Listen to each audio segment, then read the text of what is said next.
Yaorana Imaiva, aujourd'hui nous allons à la rencontre de Teva Victor qui nous propose une exposition la semaine prochaine à la salle Mouria Veil de la Maison de la Culture. Il nous présente ses œuvres. Regardez.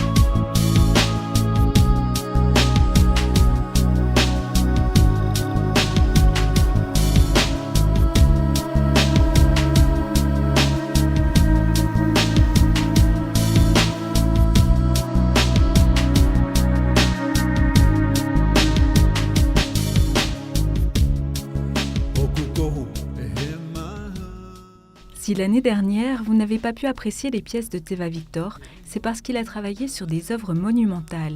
Il revient cette année pour une nouvelle exposition à la salle Mouria Veil de la Maison de la Culture et nous parle de son travail sur ces pierres auxquelles il donne une deuxième vie presque mystique.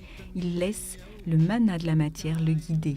Ce sont pas mal d'œuvres toujours dans mon style, avec des visages, avec les demi d'un côté ou de l'autre qui sont généralement travaillés différemment, avec évidemment la pierre d'origine qui est à un endroit sur la pierre, sur l'œuvre, toujours respectée. On retrouve la pierre d'origine. Pour moi, c'est très important parce que, pour plusieurs raisons. D'abord parce que il est important qu'on sache d'où vient l'œuvre de départ. Si j'enlève la pierre d'origine, on peut se dire c'est un moulage ou c'est, tu vois, on pourrait imaginer ça. Alors que si on retrouve et on comprend la pierre d'origine qui est par exemple sur cette œuvre-là, tu vois à l'arrière, on se dit ah ça c'était l'œuvre qui, tu vois, la pierre ressemblait à ça avant. Et déjà elle est belle. Puis après, je travaille l'arrière. Donc ça c'est la première raison. Et la deuxième raison, c'est pour une manière un petit peu pédagogique d'expliquer aux gens le travail du sculpteur, c'est pas facile, il faut partir de ça pour arriver à là. Généralement je ne fais pas de thème spécifique parce que j'essaie de m'inspirer de chaque pierre. En fait, chaque pierre me guide un petit peu dans un cheminement ou vers quelque chose. Donc je ne sais pas à l'avance ce que je vais avoir.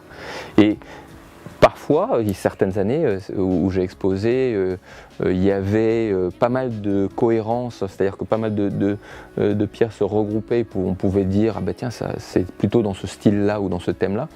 Mais la plupart du temps, chaque pierre a un petit peu son histoire. Je fais souvent des visages, beaucoup pour les yeux avec des incrustations de nacre. Ça donne un regard plus puissant et plus perçant.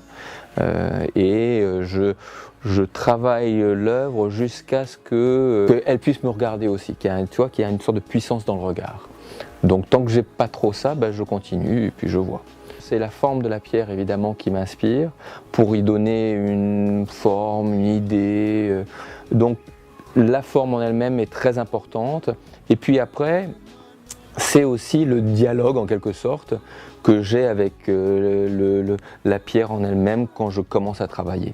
À partir du moment où je commence à la travailler, eh bien il y a une sorte de partage qui se fait entre elle et moi et qui me permet d'aller à un endroit ou à un autre. Pour découvrir les mystérieuses sculptures de Teva, ce sera à partir du mardi 29 novembre jusqu'au samedi 3 décembre à la Maison de la Culture. Une exposition à ne surtout pas rater. Allez, moi je vous souhaite de passer un excellent week-end. Je vous retrouve demain pour le best-of de Méli Mélo. Sinon, à la semaine prochaine. Nana.